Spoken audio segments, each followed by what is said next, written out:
Sales playbooks have been around forever, and it's a really interesting document because it takes a lot of effort to build.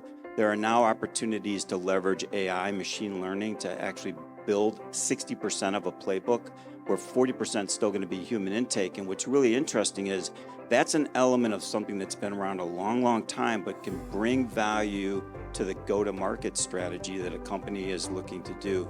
I think the intangibles, though, of like having a company that's great to work at, being a healthy company, not just a smart company. So strategy and tactics are great. How you do the thing you do, that's great. But having a clear organizational structure, having an open and honest culture, an open and honest leadership team, a strong leadership team that comes out with a unified front.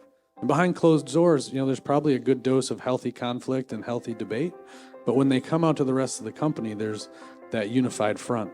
So those are the types of things, though, that I think are the intangibles that the 5% of those companies that I just spoke about have that the 95% might be missing on. And I think then when you can conquer all those things, value becomes a habitual thing that just happens. You don't have to focus on creating value because it's part of your culture. It's part of your company DNA. I would tell you to develop a strong employer brand for your company, and I think it has a lot to do with the marketing, the sales, and all of that. But most importantly as well is developing that culture, and it's developing a really positive culture. You can talk about it, but if you're not taking any action in developing good benefit programs, competitive wages, having good learning processes in place, at the end of the day, you're just going to continue to do the same thing over and over again. But it's really becoming that employer of choice. And how do you get there? But you have to have those tools to help you develop that within your organization. I'd address this from the topics that you address when you're raising capital. I think they're a window into things that generate value and maximize value. So in markets, you want to be working in the markets that are growing the fastest. That will generate a higher valuation. In terms of revenue, you want to be working with the elite customers or the better customers in your industry. And so if you're not with them, find ways to get your foot in the door and start selling into the better customers. Some customers are more innovative and they can generate more benefits for you, which will pay off in valuation over time as well. Another idea is on the metrics you explain when you're raising capital. So on gross margins, if you can find a way to grow your gross margins, that will increase value.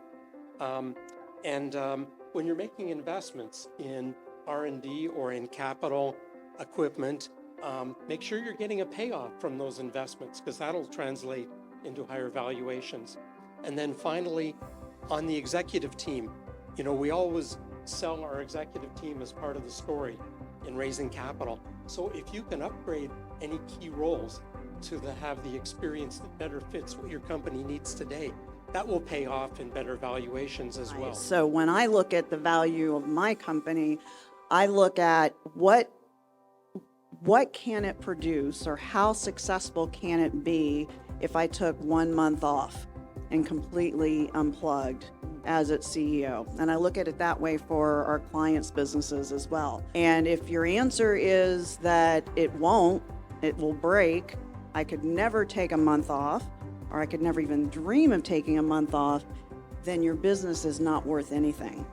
So my vision is always, how do we get my business to a point where I'm no longer closing the deals, where I'm no longer driving the prospects and the referrals, so that we can be very successful when I'm gone for a month. Because that's the very first thing that's going to happen once I exit, is that I need someone to replace me in doing all the things that I was doing to make the business a success.